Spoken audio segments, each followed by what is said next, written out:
is coming against me because that's been DeAndre Hopkins and James Harden and George Springer, and it seems like the whole town is leaving. But J.J. Watt is in a class by himself. When you look at on the field, a first ballot Hall of Famer, what he did as a 3-4 defensive end, and then maybe more importantly, you look at J.J. Watt off the field during all of Houston's trying times, the money he raised, the hours he put in to the community. Even though people know, okay, this is a very different situation from Deshaun Watson. This is a player nearing the end of his career, and he's had a lot of injuries. This one has to really hurt for Houston fans as they watch this exodus continue. Bill Plaschke, your first reaction. I don't know what they're doing. It's like they're tearing the whole thing down. I don't understand it. J.J. Watt, for all of his injuries you talked about, Tim, he was still ranked 15th last season in pass rush win rate, which, again, I don't know what that means, but I like the stat.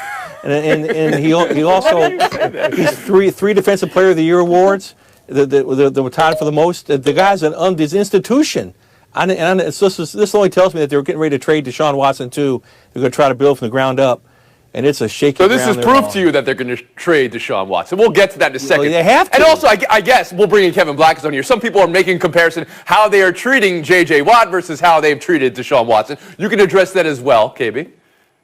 Yeah, I don't really look at it like that. What I look at it as kind of like Bill's looking at it. It's a franchise in total disarray. Your greatest defensive player ever is asking out of this club. Your greatest offensive player ever, Deshaun Watson, wants nothing to do with you. One of your leading executives of all time, Jamie Root, said, "I'm done with this place." What is going on with the Houston Texans? That's the sign of the times to me. Sarah Spain. Yeah, this team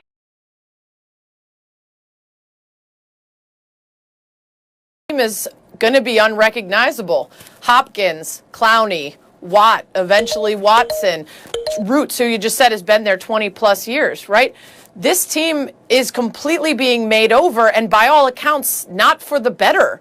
Of course, Watson is still technically there, but once you get him out of there, I don't know what you're left with in terms of the pride of the franchise. Everybody who's saying anything good at all right now just got there and just got hired by the people that appear to be the problem, so they kind of have to say good things.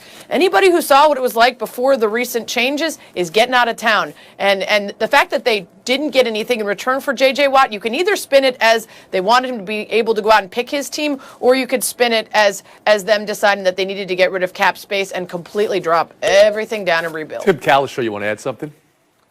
Yeah, the only thing I would differ from my esteemed colleagues on is I don't think this means Watson is going. I think, as Sarah just said, it does give them cap room, and I think it gives them a chance to spend around Deshaun Watson. And if they keep him and add to him this offseason, obviously not with a first-round pick, but if they can do something, I think they can begin the salvage or the reclamation. There's no question. It's right now. It looks like the worst franchise in the you NFL. can see a light at the end of the tunnel here, because I got three other panelists who just see darkness in a it's on chasm. 545. Well, let me just poke at this a little bit more, Bill. The idea that Deshaun Watson says we got some serious issues in this organization. I want out of here.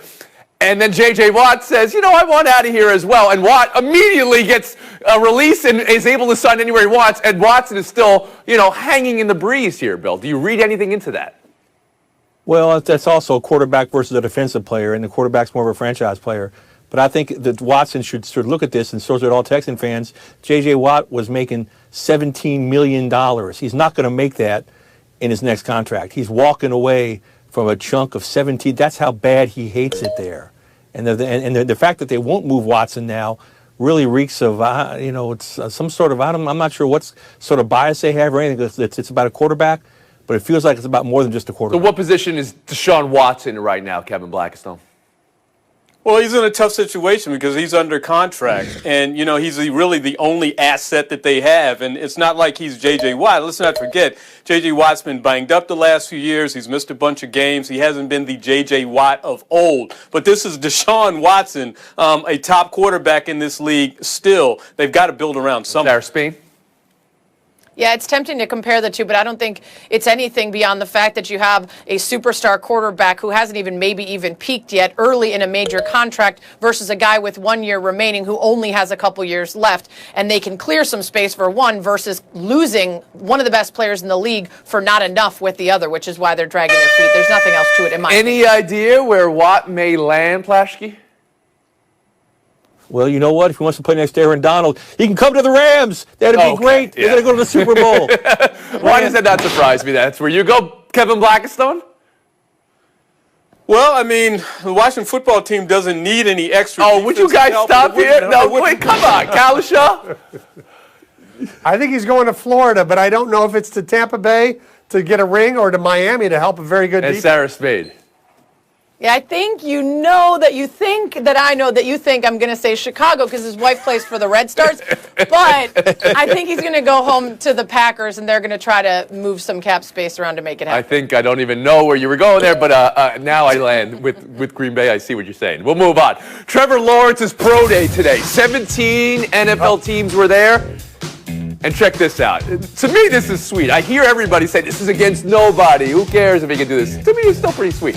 Sarah, what did you see in this pro day, and how necessary was it for Trevor Lawrence, who everyone expects is going number one to Jacksonville?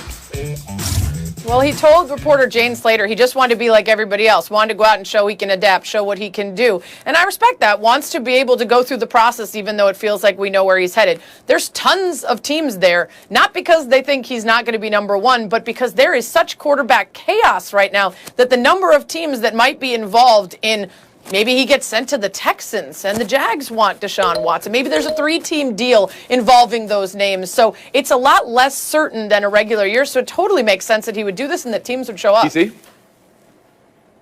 I pay a lot of attention to yardage on throws. Everybody thinks, oh, everyone throws 60-yard passes all the time, when they really don't.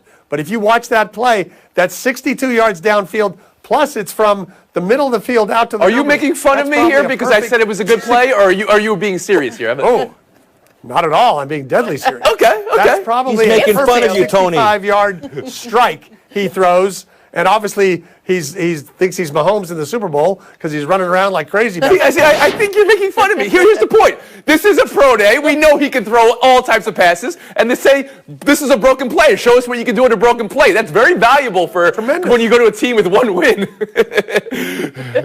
All right, Tim. I think we're on the same page here. So you liked what you saw, and the idea 17 teams were there was all right. Yes, for you? and I think he had to do this rather than say, I'm going to have surgery, I'm not going to throw. He could have gotten away with that. He's Trevor Lawrence. Plaschke? But I think it was nice of him to go out and do this. No, Tim, he didn't have to do this. This was completely senseless. I don't know what he's doing.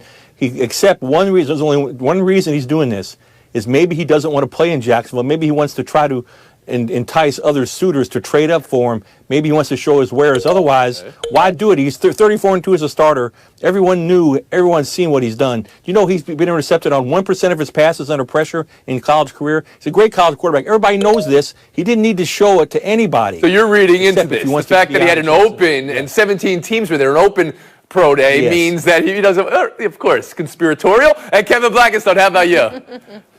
Yeah, I do think that Tim was mocking you. How, you mock me? But at any rate, yeah, I do not understand pro days. I never do for a player like Trevor Lawrence. We've seen the videotape. We've seen him in games perform. What point is there? And 17 representatives, 17 teams represented? Well, you just want to see Clemson, South Carolina? Never been there before? Not much there. If it was What else do we Charleston, have South to do? Carolina, I could see it. What else do we have to do? Good slide. He did say he was happy to see Urban Meyer, who was there. And Urban Meyer in the news, I want to talk about this now. Chris Doyle hired to Urban Meyer's staff at Jacksonville. Meyer said he vetted Doyle for months, has known him for 20 years. It was 8 months ago that Doyle was terminated from his job with Iowa under allegations of bullying and racial mistreatment. Bill Plaschke, how do you consider this? Urban Meyer's just had his first locker room meeting with his team, and he's told them, his players, I don't care about what you feel. I don't care about your sensitivities. I don't care about what you've heard. I don't care about how your self-image. I don't care about you. I'm taking the guy. How's he going to walk in that locker room? How's Doyle going to make this work? This is insanity. This is insensitive, and I bet it gets overturned. I bet the owner steps in and nullifies this hire. I bet if he's smart, he'll do that for the sake of the locker room, for the sake of the players, for the sake of the community. Kevin Blackstone? Well, if the ownership doesn't do that, what they're doing is sanctioning white privilege, because that is exactly what Urban Meyer has exercised here, and that is what Chris Doyle has benefited from here. And what an affront, as you just alluded to, Bill, to the majority players on that team who are black guys who know this guy's history and who can read the stories about how he acted in his previous life. And then think about the black coaches on the team who have to sit in a meeting room with this guy. Come on. This is a hire that never should be made. And if I'm Roger Goodell, I'm on the phone and I'm calling them right now and saying, you guys need to make a change and you need to make it now. Sarah Spain? Yeah, I'd like to say I'm surprised to see someone failing up like this, but it's white privilege, it's sports, and to his point, I vetted him. I've known him for 20 years. I knew him from Utah. Okay, well, he started coaching at Utah 5 years after he left. Okay, I fully vetted him. I talked to lots of people. Did you talk to any of the dozens of players who accused him of racism, who said that he said things like, I'll send you back to the ghetto, I'll put you back on the streets, made fun of them, mocked them? What about any of the players that ended up in the hospital? 13 of them in the hospital in 2011 for one workout that was considered bullying and going too far. All of these things combine to have you asking, is he the only person available for the job? Why are we working so hard to hire someone who was recently let go because of the dozens of players who accused him of racism? Happy Black History Month. Happy we're changed. Happy the NFL cares about diversity. Absolutely not. This is a joke, and I can't believe it's the first move he's making as head coach. I think it's bizarre. I think it's unfortunate, as my comrades have said. When you look at Urban's staff, he could be getting applauded today for the diversity of this staff that he has assembled. Instead, everybody's going to talk about one hire that he chose to make, and nobody was really going to even bring up the Zach Smith stuff in Jacksonville. It's like that's gone, and whatever that was, he's moving on from that. And now you wonder, is this guy always going to make these kind of calls where he thinks he knows better than everyone else because he knows a little bit about somebody, but he doesn't know enough? Yep. Doesn't care. Shameful. Shame on Urban Meyer. Can I say this? Shame on Jack. Loyalty is a wonderful quality in all of us. And not giving up on people and giving second chances and not throwing people away. A wonderful quality people. That does not mean that people also pick up exactly where they were before. You can show support and be loyal to people in life without also doing this. You can support Doyle if he wanted to in many, many ways, not just in this profession that many, many other people should have an opportunity for. We're taking a break right here. Buy or sells on the other side. Blind, insensitive loyalty. Blind, insensitive loyalty. Make it 2 games with 10 three-pointers this season for Steph Curry. In his unanimous MVP season, he had 1 game of 10 three-pointers, so he's already above that, doubled that. There's a question of whether he's having the best season of his career, and there's a question of whether he's worthy of MVP this year. Tim Calishow, you seem interested in this. Go ahead, please. Well, he just had 57 the other night against the Mavericks. Yes, you noticed that. He's pretty good. We don't pay near enough attention to percentages. He's a career 43% shooter from 3, and there's never been anyone do that who shoots at his volume, and he's still doing it this year without Clay. If they make the playoffs, he's a definite candidate. Sarah Spain. They're plus 67 with him and minus 12 without him. It's not a very good team, and that's the thing that's going to hold him back. Even if he does play his best, even if he's deserving, in the end, the conversation is usually a player on a great team, and I don't think... So you're not even allowing him in the MVP conversation? No. He's in the conversation. He's deserving of the conversation. What I'm saying is I don't think it goes far enough. So then you end the conversation after you have him in the conversation. I see what you're saying. Kevin Blackstone, please. Well, I think he's in the conversation in part, not just because of the great season that he's having, but also because of this team. They actually have a winning record. They're on the cusp of being a playoff team right now. I did not see that coming. So, sure, put him up there with KD and Jokic and Embiid and, of course, LeBron. Mm-hmm. And Bill Plaschke. He may be in the conversation on this show. He's not going to be in the conversation at the end of the season. He plays for a 500 team. It's LeBron's turn. He's the most entertaining player in the league. He's the most fun player in the league. But let's face it, LeBron's played every game. LeBron's more rebounds, more assists, better overall shooting percentage than Curry. LeBron's your MVP, and he's going to win it probably pretty easily. Okay, Embiid's in the conversation for you too, Plashke. Jokic is in the conversation. Embiid and Jokic are both in there, but Curry's won't be there at the end. Nope. We'll move on. Buy or not sell good to Trevor Bauer introducing himself to the Dodgers. All the conversations that I've had with people across all walks of life over the past couple years and all the things that I've learned, I can say that I have learned from those. I'm doing my best to be better, as I do in all walks of my life. So I am committed to being being better on social media, being better on the field, being better in the clubhouse, being better in life in general. So a pledge from Bauer there. Bill Plashke, you were on the Zoom here, which now counts. Just clicking onto a website counts as reporting these days. Love that too. Buy or sell Bauer's pledge. I'm selling it. It's sounded rehearsed. It sounded PR driven. I'm going to go with what Andrew Friedman, the Dodger president of baseball operations, said. He said, "Time will tell," which is a pretty, damning statement for a player who just signed, saying that the warning signs are out. The Dodgers are watching. The LA community is watching. We'll wait and see. I'm going to wait and see on what he said. Tim Calishaw.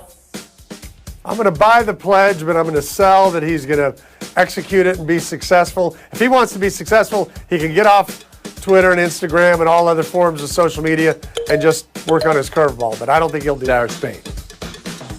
I was on a Zoom today as well. I don't know if that makes any difference. No, not exactly. No. It was our You know what's Zoom. interesting is when players get to a new team, that's the only time we ask them about certain things. And then the media feels like, well, we asked them once, and so now we can't keep asking them about this thing that we should consistently check in on. And with this one, they can, because it's going to be a consistent check-in on his behavior on social media and around his teammates. So I hope they actually hold him to this claim. Otherwise, I'm selling it all, including the media, who choose only these to ask. KB. Well, the proof will be in the pudding. Let's see how he behaves. Is he willing to go to some sort of counseling or some sort of sensitivity class to better himself? Will he just stay off of social media, as Tim suggested, which may be a good thing? But obviously the Dodgers think he's going to turn the corner because that's why they signed him.